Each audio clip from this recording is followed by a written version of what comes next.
All right, so let's work on rubrics. So I'm in that assignment that we created about the interpretation and kind of a justification for why it's a portrait.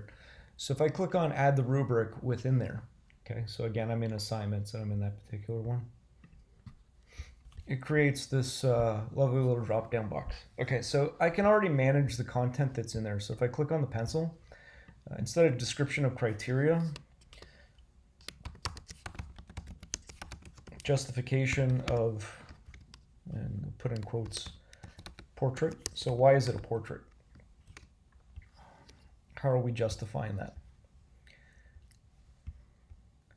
Going to update the criteria. So you see we got kind of a 5.0 point no marks, full marks option here. I can expand that to make it a multi-stage rubric. So let's first put in criteria for what's supposed to be met for full marks. So this would be and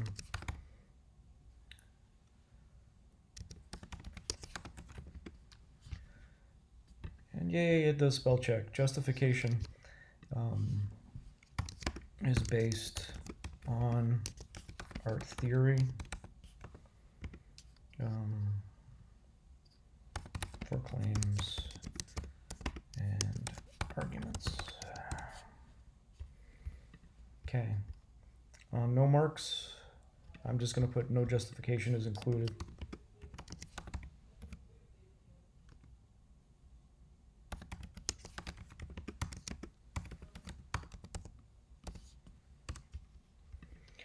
Let's say I want to add one in between. I click on the plus.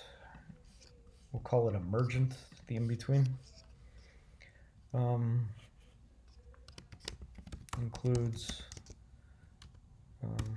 loose claims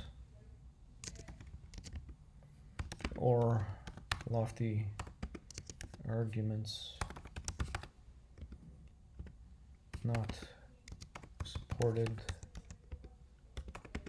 by art theory. Okay, so then obviously if I wanted to add in the other piece of it, I can add to the criterion. New criterion, in this case, it's going to be the, so we did the justification, and now we do the interpretation.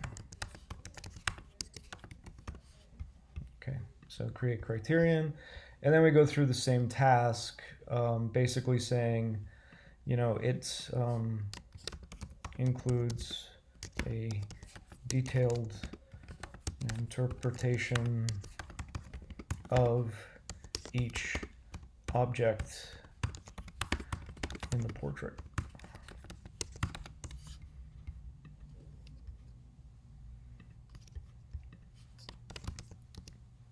Does not include an interpretation.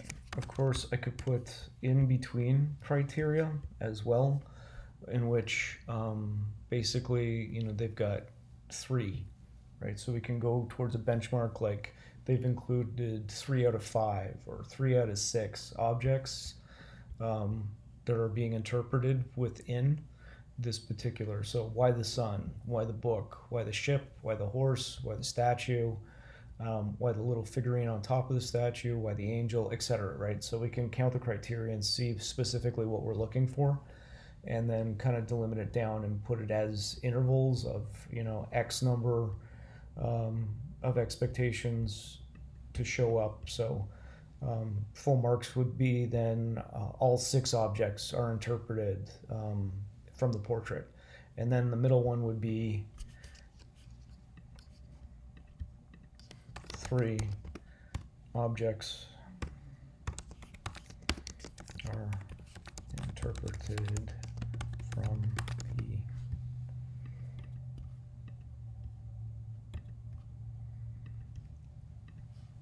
Form from the portrait with appropriate historical context. Okay, so then we go down here. We have several sub options, so I'll write freeform comments when assessing students. remove points from the rubric. Don't post outcomes results to the gradebook, but you do want the outcomes to go to the gradebook. So, and then use a rubric for the assignment grading. So use this a rubric for the assignment grading. And then we'll hit create rubric again. So if you want to change the values, we can also do that. Okay, so then it's limited down. And there's a rubric attached. Okay, so, and it says it's published, so I'm going to believe it's published. Let's go check on that again. So again, if I go back to home, I go to welcome, I go to assignments, and there's our rubric intact. Okay, so then students know exactly what the expectations are.